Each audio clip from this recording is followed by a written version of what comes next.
লোকরা লাগাতার সেগুলো প্রার্থনাতে থাকুক, লোকরা লাগাতার সেগুলো ফায়ার মাস প্রেয়ারে থাকুক নাইট।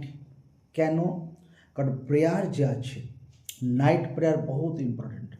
কেউ যদি চাইছে যে আমার জীবনে অভিষেক বাড়ুক, কারণ অভিষেক তখনই বাড়বে যখন আপনার জীবনে আপনি অন্ধকার শক্তিকে আপনি কবজা করতে পারবেন, पापे ताकत के, दुश्मन आत्मा के, ढीठ आत्मा के, हर तरह की डिस्टार्बेंस आत्मा के अपने कब्जा करते पारबेन।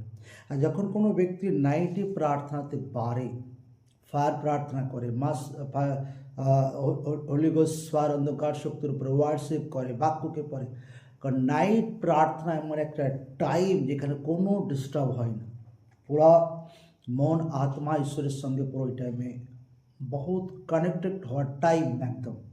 তো আমি শিখেছিলাম আমার লাইফে যে নাইট প্রার্থনা অভিষেককে বাড়ায় নিজের জীবনে, আর অভিষেক দ্বারাই কিন্তু বন্ধন ভাঙে, অভিষেক দ্বারাই পরিবার লাইফ সিচুয়েশন চেঞ্জ হয়, অভিষেক দ্বারাই রাস্তা ওপেন হয়।